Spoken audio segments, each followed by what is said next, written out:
thank you very much for joining us this evening. For those of you whom I haven't met, my name is Grobler. I head up Investec Cash Investments, and that's the team that's hosting you here this evening. Just a little bit about business matters.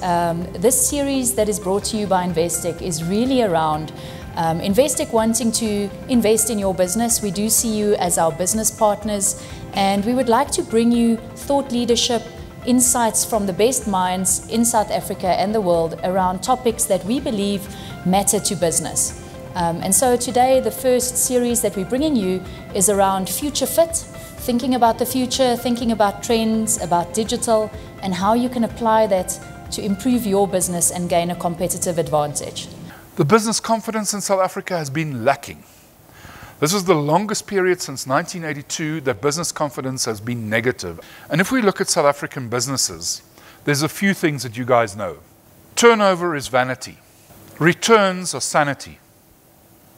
Cash flow is reality. Business is sitting on a lot of money because, yes, it'll change if there's a bit of confidence and if there's a bit of growth, but it'll mainly change when the opportunities are there. If we look at cash flow, and that's the reality. That's the day-to-day thing from businesses. And here, after inflation, we've still got 3%, which is very, very good, I think. I think if you get a return above 3 or 4% after inflation, you're doing well. This is also above the money market rate. So businesses are not closing down right now. They're just not investing right now.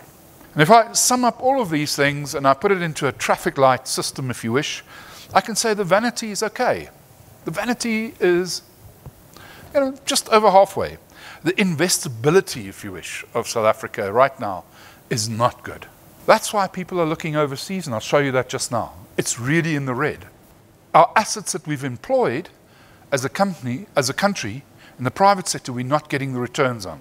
The sensibility, with other words, the day-to-day cash flows, probably because we're running these assets longer. Instead of having a truck for 5 years, we have a truck for 7 years.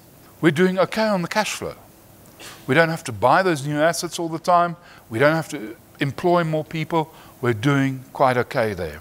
We're going to talk tonight about the 3 levels: technology, fast-moving, how do you align with it? We'll talk about the trends, something that's happening 3 to 5 years out. And then what are the timeless truths? What are the things that are safe bets to make for your business? I've talked about 3 layers, and I refer to these 3 layers all the time, and I encourage you to refer back to this.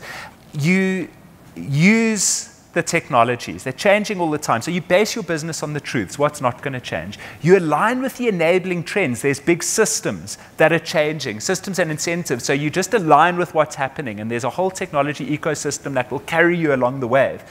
The technology on a small and medium business level, you've just got to use and customize for your business, and you've got to be treating that as an ongoing experiment. So that's always changing, but the fundamentals don't.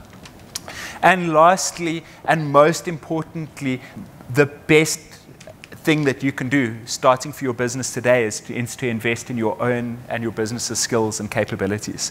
I've been attending AI and machine learning conferences for the past 18 months or so, and this is consistently what we're hearing, is that it's not necessarily artificial intelligence we should look out for, but intelligent augmentation of our abilities, of our decision making. So where can a system improve your decision making? Where can a system in tandem with your current service operation improve your performance? If you're in investment advisory, robo-advisors aren't replacing investment advisors, they're oftentimes leading to better advice and more personalized advice. What won't change in your business? Because when you know that, when you focused on the customer value, you don't have to wait for your competitors to act on something.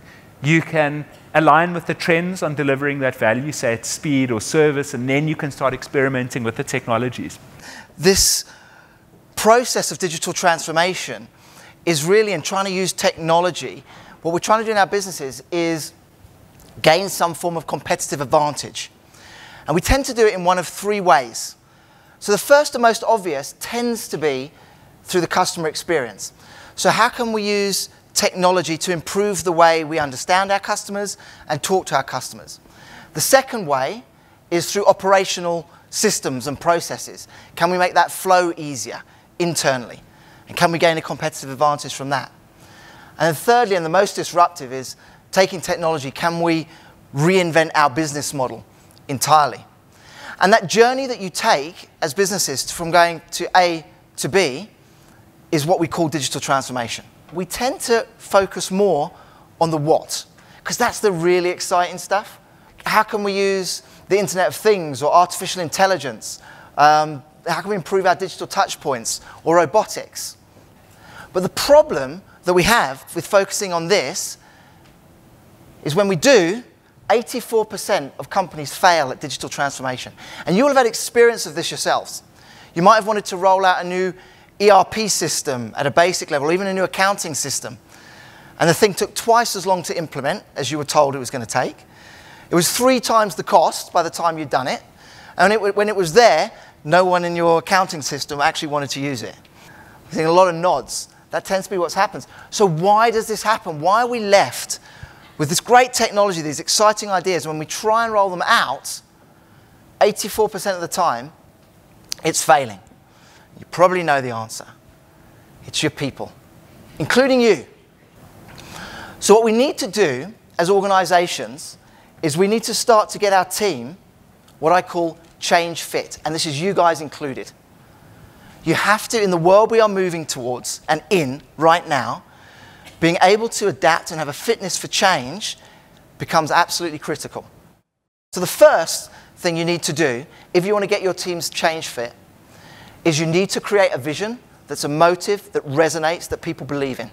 The second thing you need to do is you need to create a new structure within your organization. And you can start tomorrow and do that. Just don't put them under the same rules. The people that you do, don't give them the same rules that you give for the rest of your business. You've got to allow them, as Dave was saying, to fail, to laugh about it, to try something new, to fail, to laugh about it, to try something new, to succeed. You have to give them that. Thirdly, you need to put the investment into the upskilling and the resourcing of your team. And finally, none of this could have happened without the fourth thing, and this is where the majority of you become hugely responsible, without leadership. Not management, not the effective running of an operation and a process, but leadership. Creating a vision that drives a team forward, that are willing to go with you. That's what you need to do. And you need to do it in a digital context.